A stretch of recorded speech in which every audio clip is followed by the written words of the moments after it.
memories are just washing over me.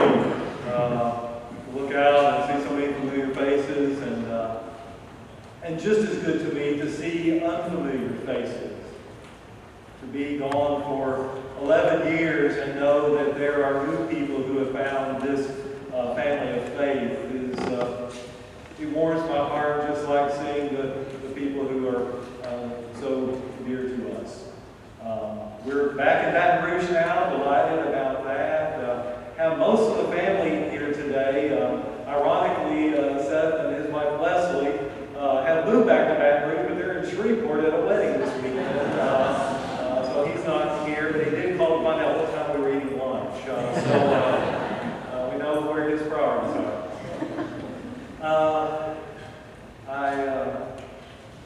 I'll tell just one little memory that occurred to me, and I'll pay for it later, if that's okay. It was kind of maybe back to school Sunday or something, and City Hall had prepared root beer roundup for all of the Sunday school children. And Caroline, I guess, was about 3 years old, had managed to escape the attention of all the adults and really had tanked up on some root beer. And then got over to worship, and they were sitting right about here. This will test how old you are. The organ was right here. Evelyn Holmes was sitting on the bench right there, and Kay and Seth and Nathan were right here. And this is when the pulpit was over here, so I think Kay tried to stay as far away from me so I would not know what was going on with the kids. That was helpful. Because that particular week, Caroline let out one of the largest burps anyone has ever kind of rattled that stained glass window. And then she leaned over and looked at her brothers and said, and Evelyn was laying down on the bench. It was a beautiful Sunday of worship. My worlds are sort of colliding too, because the Bookter family are members at Broadmoor in Shreveport, where I served for 9 years. And I remember shortly after I got there, this young, passionate college student came and talked to me about the call she felt to ordain ministry, and had the pleasure of seeing Colleen grow into the fine, fine minister that she is. So it's a wonderful day here today. Now, I'm pretty sure I've preached on this passage from this pulpit before, maybe several times before. I do remember one request that came my way when I asked for sermon suggestions one time. It came from Don Moore, or as he would say, Don Moore. The one I talked about, Carol, and has the lowest voice anybody I've ever known. And he said he wanted to hear a sermon on the parable of the prodigal son told from the viewpoint of the fatted calf.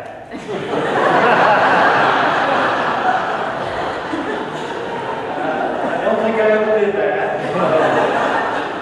I'm still not going to do that. Canon Professor Tom Long commiserates with every poor preacher who is trying to find a new angle on this passage. The shock value is worn off, he says. Just say the opening line. There's a man who had 2 sons, and we know where this one is going. The story has all the bland predictability of a biblical theme park. The awful relationship-shattering words, "Give me my share of the inheritance," leave us unruffled, because we can already hear the musicians tuning up for the joyful dance jig at the end. We're untroubled by the son's anguished lament. "I'm no longer worthy to be called your son," because the aroma of fatted calf roasting on the spit wafts across the narrative. It covers up the fetid stench of the pigsty. Fear not, the boy is coming home. He always does.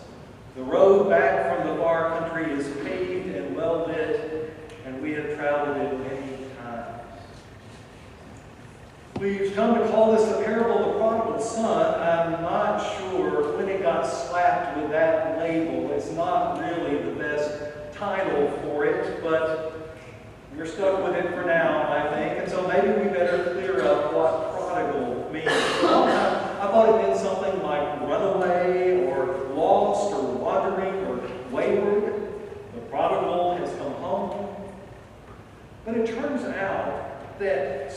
can stay at home and still be prodigal, especially now that there are such things as MasterCards and Home Shopping Network and Amazon Prime, because prodigal means spending money or resources freely and recklessly, wastefully extravagant.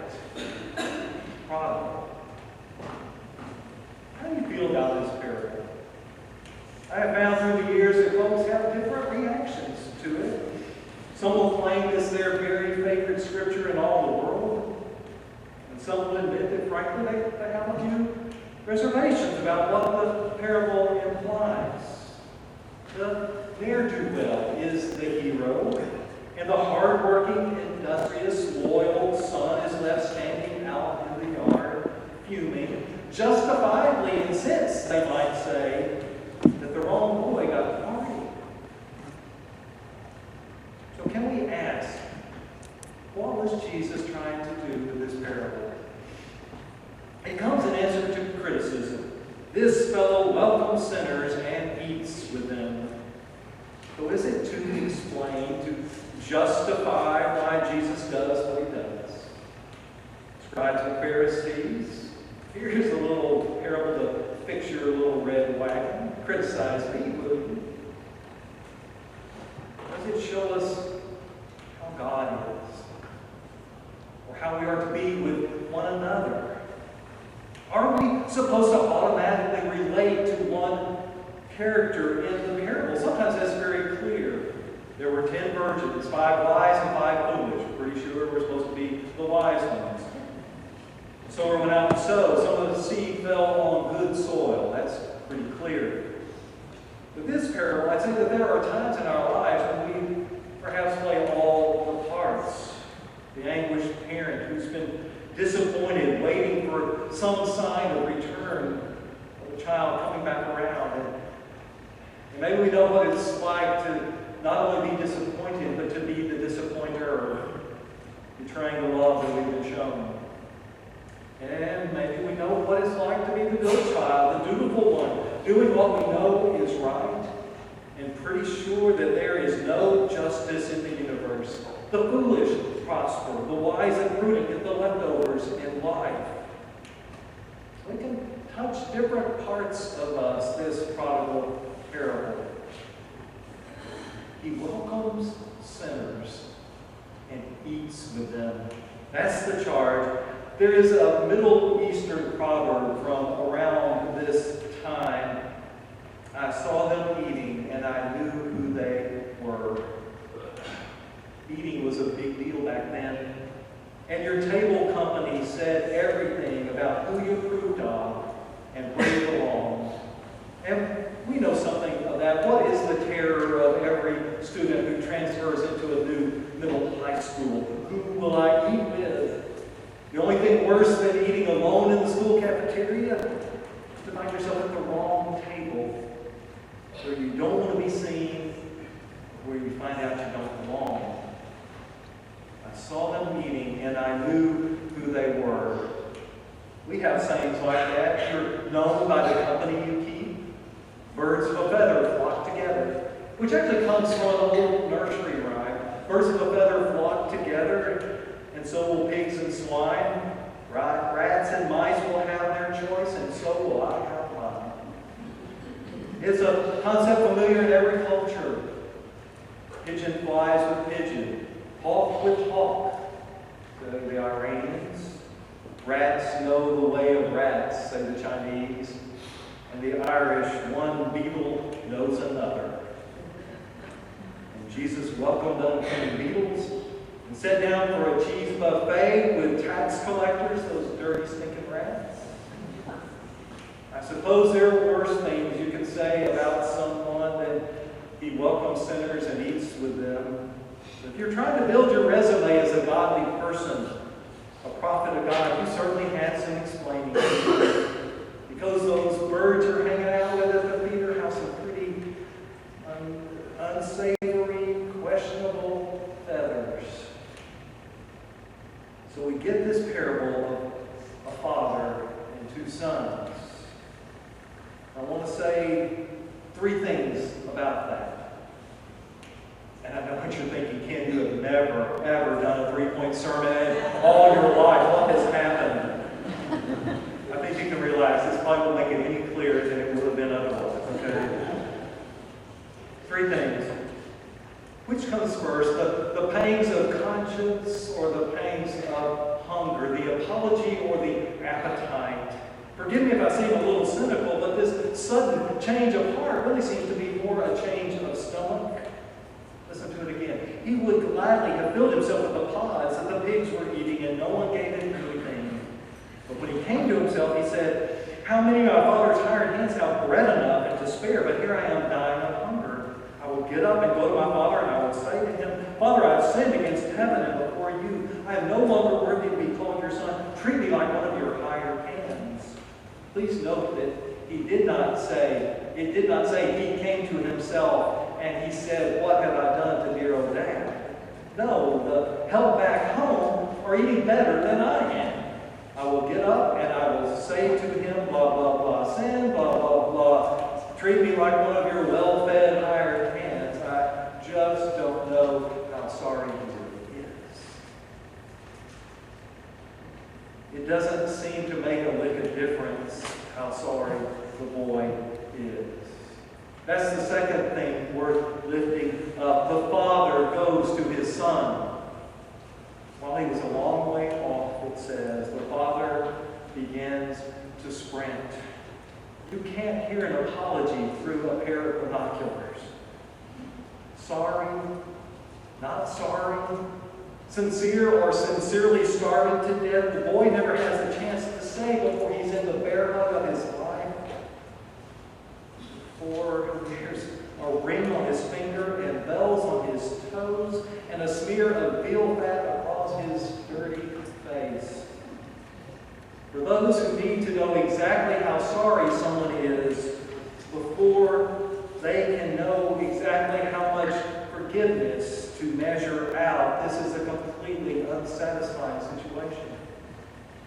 If you want to call someone prodigal, wastefully extravagant, you might start with the father. He's throwing out his pride, his hard-earned reputation, every shred of dignity. He's throwing a party and throwing around forgiveness like it was some cheap Mardi Gras. And here's the third thing. The father goes to his son. I know that was the second thing, but it's the third thing too. Different son. He goes to the other one just as he went to the one. One on the dusty trail of humiliation, the other standing on the carefully manicured yard of self-righteousness. Neither one of them is home, and so the father goes after them. He leaves the party to make his pitch for peace. The older brother would much rather just be right. Someone has put it like this: you can't have peace and stay exactly who you are, or even who you want to be. Sometimes you have to make huge concessions, sacrificing things as concrete as fields that have been in the family for years, along with things as intangible as honor, greatness, rightness, and self-respect. Sometimes you have to run like a girl to protect your kin, even those who have done you irreparable harm. It's all a matter of priorities. And for this father, reunion is all that matters. Reunion finds the lost and brings them home. Reunion brings the dead back to life. Reunion is all that matters. Maybe that is the best reason I know for not calling this the parable of the prodigal son. Because if it's just about one son, it is a parable about self-righteousness, self-justification for Jesus. He might very well have said, a man had a son, and the son said, "Give me my inheritance," but he didn't tell the story that way. He said a man had two sons, and his home was broken as long as one son was in the far country. And his home was broken as long as one son was standing in the yard. The older brother must have known what was going on. didn't poke his head in the door of the party. He stands outside and asks the servant about what's going on. He had checked the menu that morning. There was no prime rib on the menu. It was lentils and beans like every other day. He must have known. And he wasn't going to have any part of it. Feet firmly planted outside. It feels good in the yard. He knows what is right.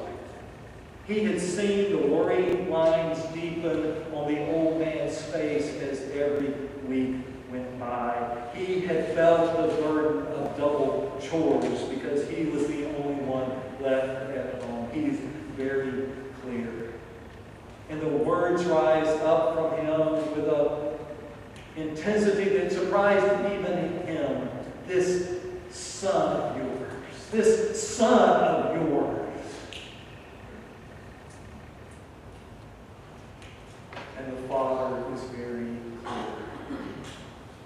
Wastefully extravagant soul that he is, he leaves the party to say it. This brother of yours, this brother of yours, reunion is all that matters. And it makes me wonder, did Jesus tell this parable against the scribes and Pharisees? Or for the scribes and Pharisees? A father had two sons. And he's not going to be happy until everyone is under one roof, not only